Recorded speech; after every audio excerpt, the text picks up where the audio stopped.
Pra kemi pritje më të lartë se ato të 28 dhjetorit. Presim me të vërtet një fitore më të madhe krahasim me gjitha zgjedhjet paraprake që ka pas Aleanca për Ardhmërinë e Kosovës. Duhet ditur një gjë që Aleanca ka fillu reformat e saj thuajse një vit më herët, edhe më herët, po në mënyrë graduale, sidomos në vitin e fundit, dhe ndoshta pak si në heshtje për publikun e gjerë, po momenti i tërheqjes së Ramush Haradinajt nuk ishte i rastësishëm apo i papritur, po ka qenë në vazhd të një evoluimi për brenda Aleancës. Dhe ne nuk e kemi humbur liderin ton historik, në këtë rast zotin Ramush Haradinaj, përkundrazi është, siç e dini, brenda listës ton dhe ka qenë vullnet i plot i Ramush Haradinaj që të ketë reforma dhe të ketë ndryshime për brenda Aleancës. Lista sot e Aleancës është listë e cila e përfaqëson këtë frymë të re, së bashku me një mbështetje të fuqishme edhe të gjithë atyre që kanë qenë historikisht themelues apo edhe bartës të frymës së Aleancës, kështu që është një konsolidim shumë i fuqishëm brenda Aleancës dhe një përbashkim rreth figurës tani për kandidat për kryeministër zotit Ardian Xhini. Mirë, megjithatë AK-ja nuk e ka në krye Ramush Haradinaj si themelues të saj. Gjitha partitë në fakt kanë prirje lideriste, pra lideri është i rëndësishëm dhe jo vetëm në kontekstin kosovar apo jo, që mos ta demonizojmë kontekstin tonë, çdo kund lideri ka rëndësi.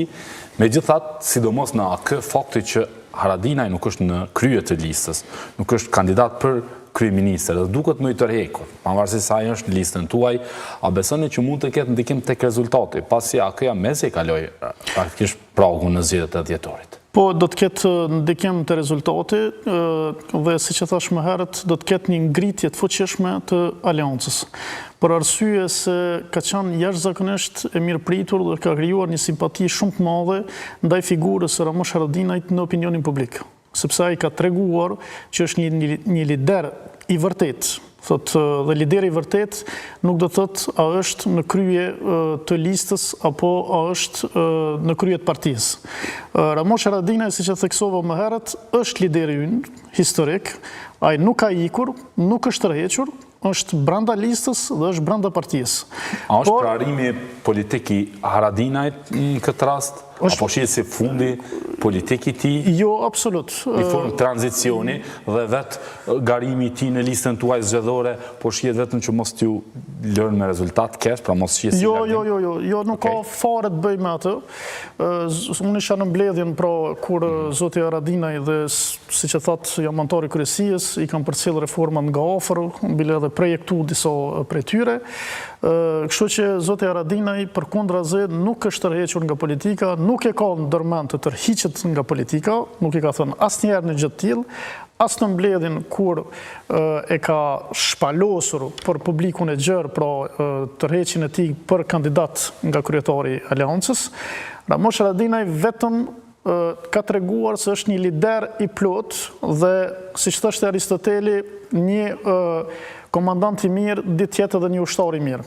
Dhe ai ka bërë një tërheqje pra nga udhëheqësi në kuptimin i strukturave në një aktivist të përhershëm pra të Aleancës, siç ka qenë. Kjo ka treguar anën jo vetëm karizmatike të Ramush Haradinajt, po edhe largpamësinë e tij, edhe si të themi një koncept të fuqishëm demokratik. E do dhe zoti Ramush Haradinaj është në Aleancë dhe është në politikë, jo vetëm në këtë listë, jo vetëm kësaj here, po edhe në të ardhmen. Kur thash figurë karizmatike, nuk thash që nuk duhet të ketë, se prandaj edhe quajta lider të vërtet zotin Ardian Xhini, po nuk është theksi kryesor aty në politikën moderne.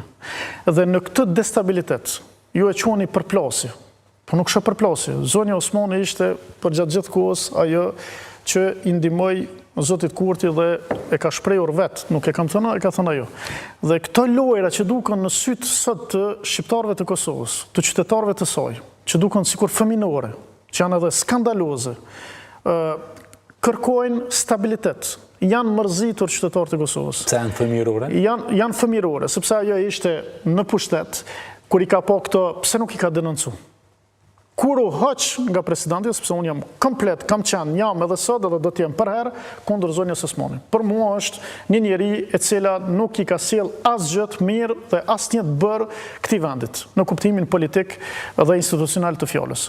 Qofse ka shkatru dikush dhe ka ndihmu në negativitet në këtë vend, në përçarje, dhe e ka ndihmu zotin Kurti, është zonja Osmani. Tani, në një moment caktuar, po u ktheka në LDK dhe po bëka bartëse e listës dhe po bëka kundërshtarja kryesore e Albin Kurtit.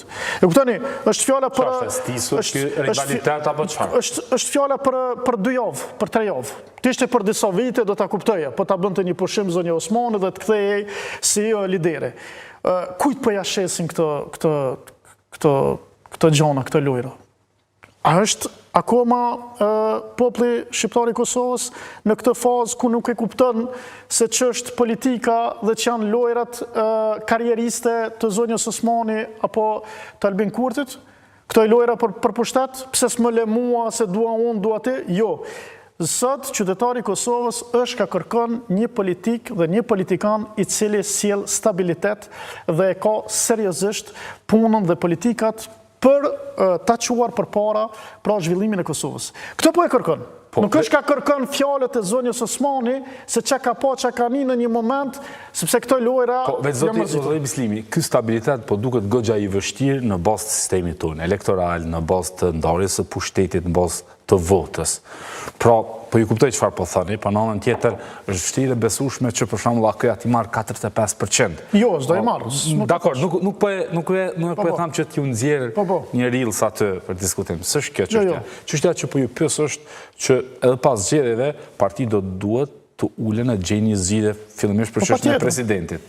Po si bëhet në këtë çark politik kur ju i mëshuat zotit Abdigjiku, zotit Hamza, zotit Kurti, zonjës Osmani. Me kë aleanca mund të bëj?